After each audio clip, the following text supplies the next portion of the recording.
Hi folks, welcome back to the channel. Thank you very much for joining me once again. You are always most welcome. Well, today, something new from Special Hobby in the Czech Republic. People think I don't like the Czech Republic for some reason, but there's just one company there I don't like at the moment. Not Special Hobby though. So, this is a newish kit that's just come out.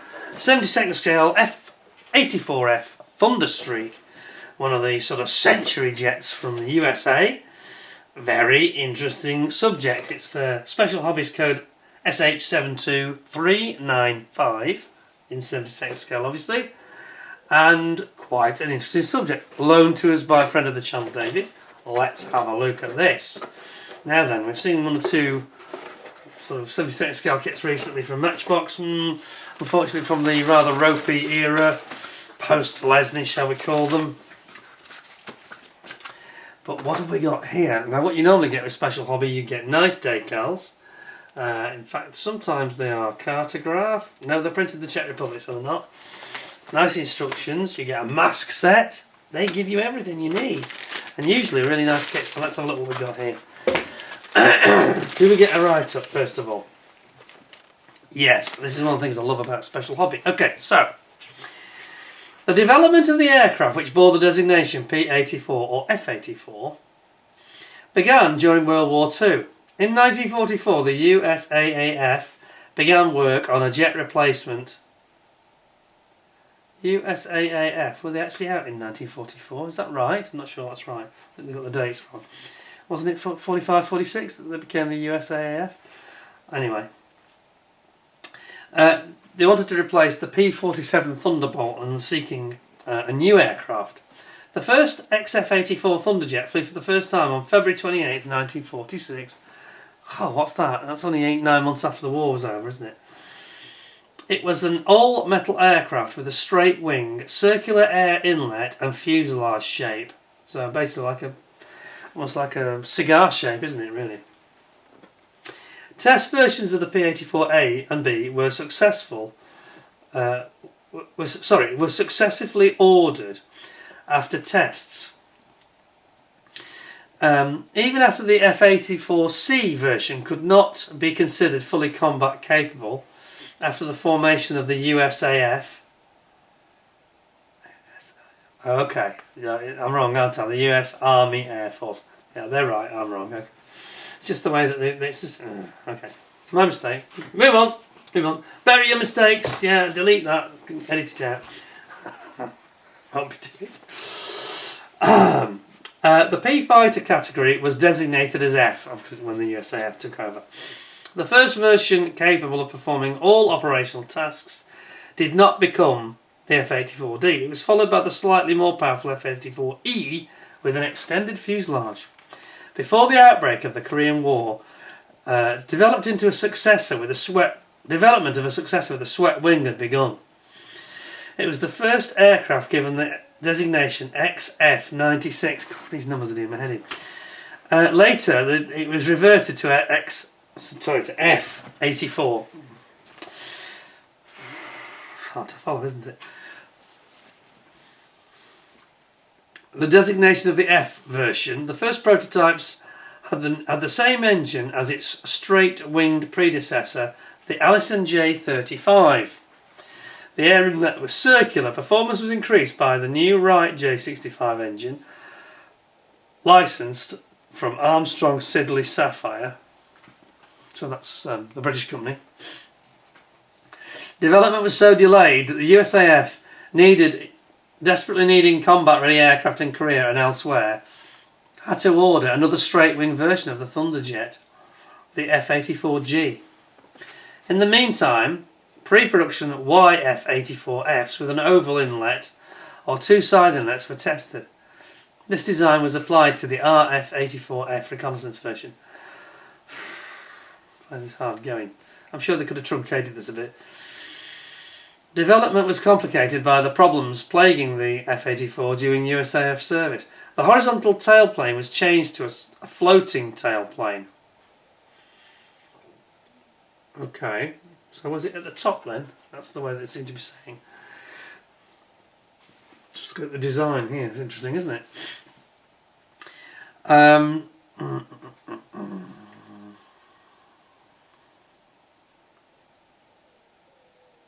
right, okay. Changed the filtering, and the position of the braking shields was changed. The USAF assigned to the F-84 Strategic Air Command as escort fighters. The F-84s were also used by Tactical Air Command as tactical fighter bombers from bases in the US and Europe and Asia. They operated with both conventional armament and nuclear armament, the Thor Mark 7 nuclear bombs. Wow. Relatively soon after entering service, the 84Fs were transferred to the Air National Guard and retired. The Berlin crisis led to the reactivation of the F-84F fleet, so they were then retired in 1971. Gosh. They were delivered to many European nations under NATO. Until the arrival of the F-104, another donkey, sorry.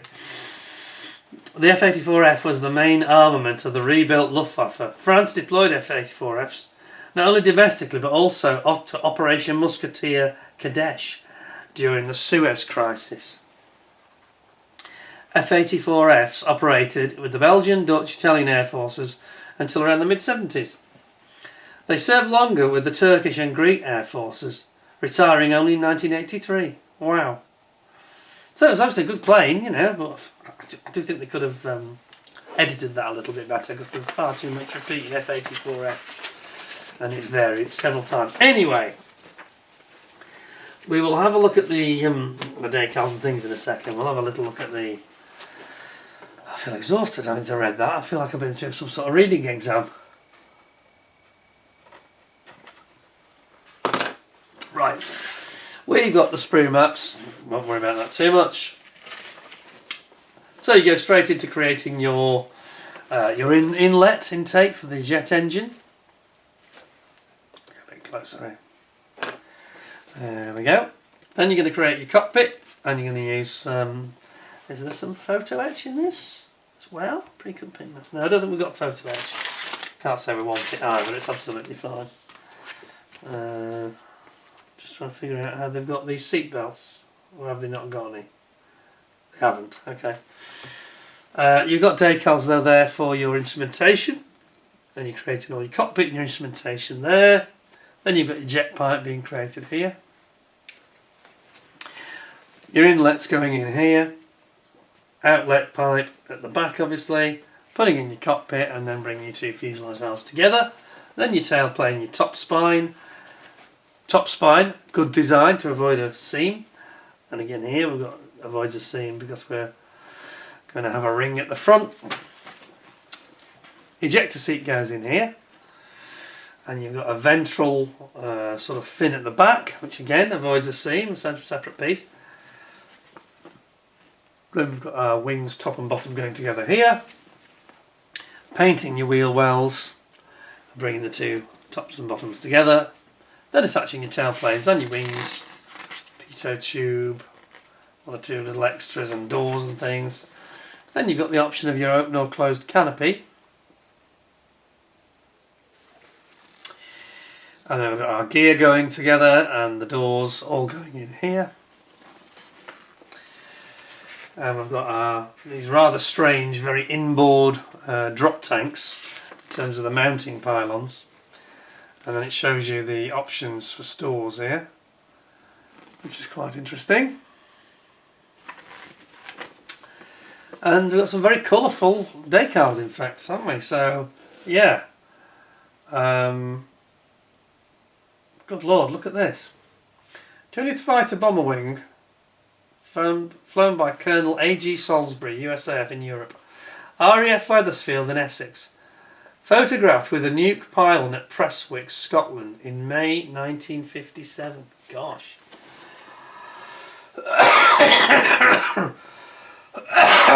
So, it says photographed. Is that the one that's on the cover? It is, isn't it?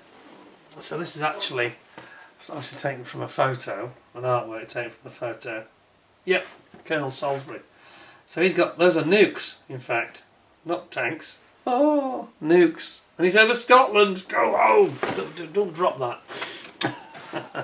What are you thinking of? Nice though, very colourful.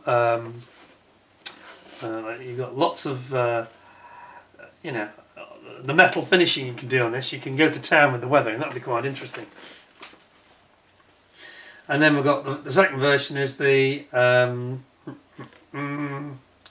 It doesn't say where it's based, unfortunately. It just says Europe, UK.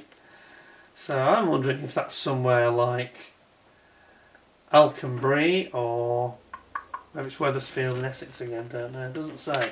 Not very clear.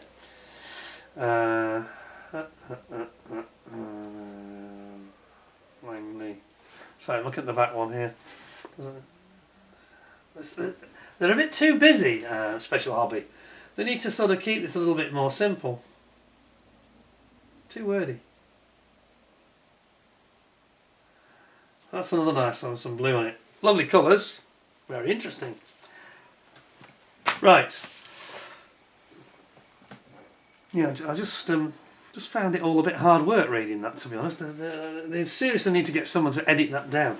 All of it. Anyway. Keep it simpler, folks. Keep it simpler.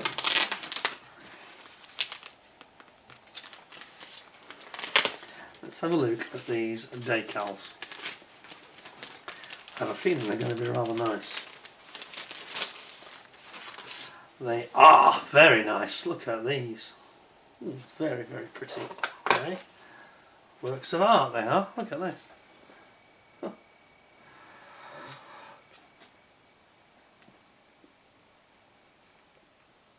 Check that out.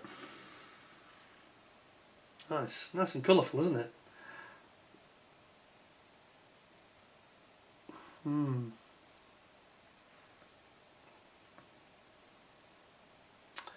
Yes, we like that. Nothing to complain about there. The sort of carrier film's fairly minimal. And it's very sharp, very bright, well printed, nice colours. Yes, better than anything from down the road at Edward in the same country, but anyway, there we go. I'm having trouble. Right, here we go. Got it. Got this new technique now, how to get these self-sealing bags. You just stick it to the desk and then fold it back like so, and you find you won't have any problems. It works every time, see? There we go. Don't.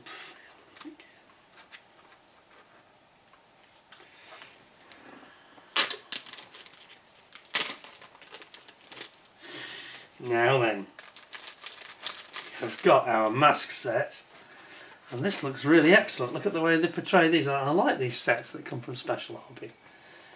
They do it very, very well, don't they? And they've got real good clarity about what you're going to stick where. Absolutely brilliant. So basically, they're advising you use liquid mask to fill in the centre. Well, I don't really like that. I wish they'd just provide a bit more masking, because I don't like mucking about a liquid mask at all, really. It's just a pain. What I do is get my own tape, Tamiya tape, and fill it in. However, they are quite nice masks, as you can see. Very decent indeed, those. So far, so good. All looking pretty nice so far. Now, what's the plastic going to be like? It's going to be interesting to see a proper 21st century quality 72nd scale kit in a second. I've seen some older ones recently, matchboxes and things. Excuse me.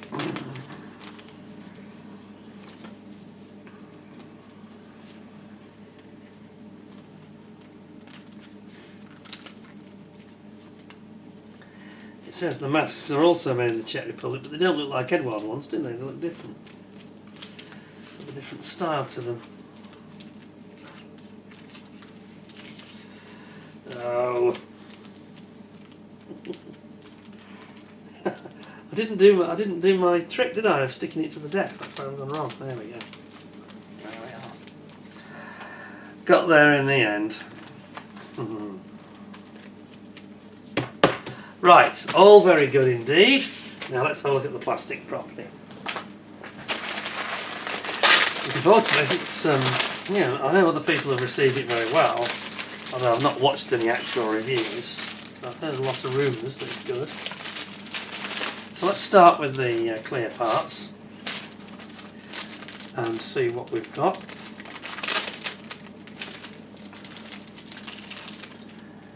Oh, they're beautiful. Ew, they're really nice, right up to date quality. Look at these. It's like ICM, really sharp, you know.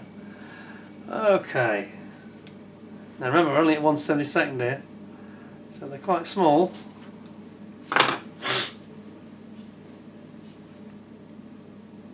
Yes. Aren't they nice? Wow.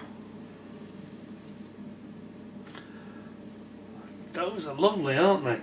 For a little model, you know. They're really sharp, really nice. Yes, I'm very impressed with that.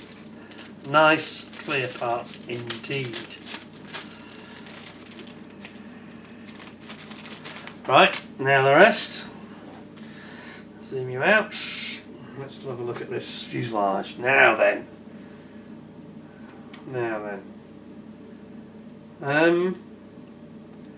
I've got to say that the feel of it, the look of the plastic is beautiful. However, I do think they've gone a bit heavy with the panel lines. That's the instant impression it gave me. They look like trenches, you know, if you scale that up to full scale. They're not quite as fine as I would have expected. I mean, the engraving's nice. They just look too big to me. You know, when you look at the artwork of the real aircraft, yeah, it's not as bad at the back. It's sort of these. It's all these hatches. They seem to have just overdone the depth, I think, and the width a bit. It's very nice. I'm not trying to be overly critical, but I just think they've gone a bit heavy there. Let's have a look at the other thing. No, let's see. They've done it nice and fine over here on the gear doors. They've done it nicely on that spine, I'd say, as well. Just think on those hatches, they've gone a bit OTT. You know, like around here. It's all a bit heavy, I think, for this scale.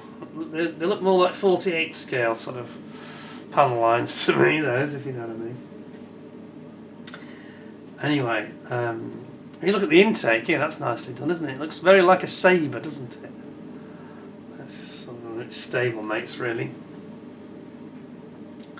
Yes, I like the quality. The plastic quality is beautiful. There's no flash. Everything's good there.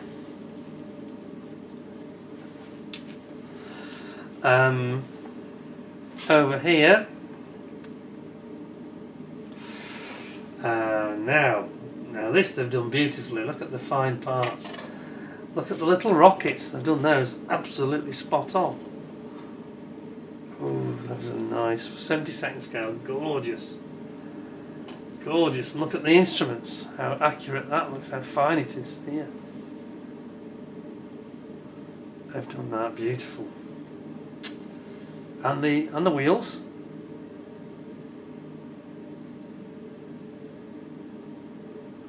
Stunning. Absolutely gorgeous. Flawless, that. Flawless. Check to seat. Even that's okay, isn't it? That's nice. Yeah. That's a beautiful sprue. Most impressed.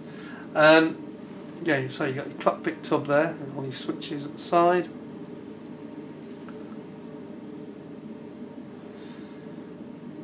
Yeah, very, very nice. You've got all the ends of the rockets here, look. The tails.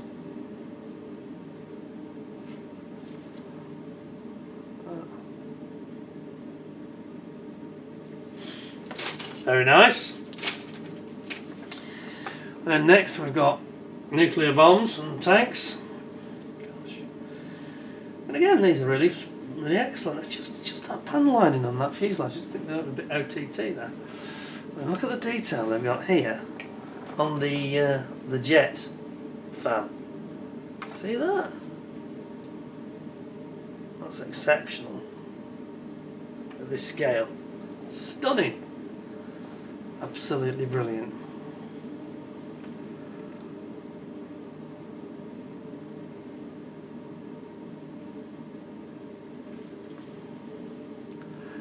There's the nukes. Jeez. Like it. And then the wings. The wings. Now. See, I don't think they've overdone the wings. They look lovely. Even the panel access panels here. They're very fine. They're very fine. Unlike that fuselage where they've gone and done a bit of a hatchet job of it. This is all very, very delicately done, look. Very, very sharp and very clean, fine lining. It's not like that on that fuselage. They've gone too deep and too wide, I think. This is great here. Beautiful. And the tail planes. Smashing that. Perfect. On the side of the tail planes.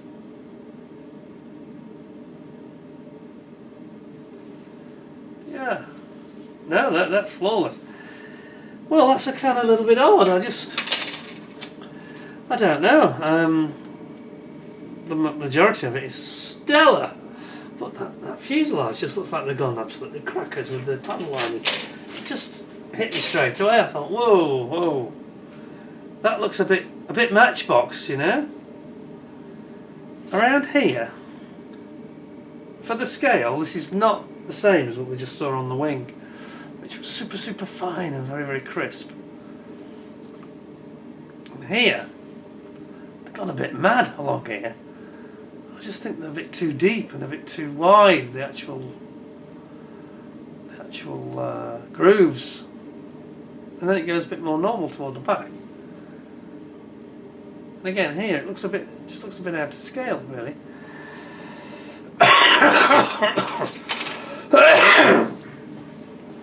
So,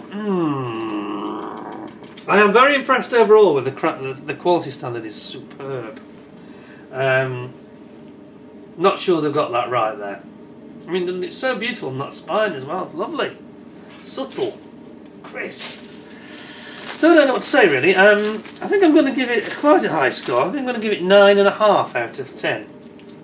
It's only lost points because of the panel lining on that fuselage. I just think it's gone a bit. It's like somebody else designed it almost, you know. Somebody's gone a little bit crazy. Just looks out of character with the rest of it, really. So there's that, and the only other thing was that I thought that they needed to do a bit more work on their instructions because they were getting really gobbledygookish and kept repeating F84 again and again, and did it in several ways that were quite confusing. But I'm splitting hairs. I think overall, the plastic quality, the moulding quality is absolutely gorgeous. Instructions look fairly clear. I just think they need to maybe have a few less words in their instructions and just be a little bit more careful. See, when you see this artwork, it doesn't. This is what my beef is. You can see how subtle those panel lines look. They're not great trenches, are they? Which they're going to depict on the plastic. They're much too heavy. Much too heavy. It's much more subtle looking. Very fine. And they've got these great deep trenches, which is what my beef is really. So I'm going to give it 9.5. I think all things considered, that's actually a stellar high rating for this. 9.5 out of 10 is where I'm at. It would have been 10 if they just had a bit less gobbledygook in that write-up and they just not gone crazy with hatchet job on the panel lines. I mean, the wings are lovely. They did that superbly. I don't get it. It's just not quite consistent somehow. Anyway, overall, a beautiful product. Retailing these are for £27, £28, I think. Under £30, I think. Anyway, very, very good value for money for such quality. You know, Special Hobby. Got to keep an eye out on their products because they're another company that's sort of a coming company. I think a bit like Armour. A lot of what they do is reboxings, but they do come out with a few absolute gold gems, and that's almost perfect. I'd be very tempted actually just to smear around a little bit of water-based like putty, just the tiniest smear of it to just ease down those panel lines, and then you'll have a perfect model, you know. Anyway, overall very impressed with them. 9.5 out of 10. Hope you'll give me 10 out of 10 with a thumbs up, a like. If you haven't subscribed already, don't forget to do so. It costs you nothing, and you get to see all the latest reviews from me, including the very latest from ICM. I'm usually one of the first people to get my hands on their stuff.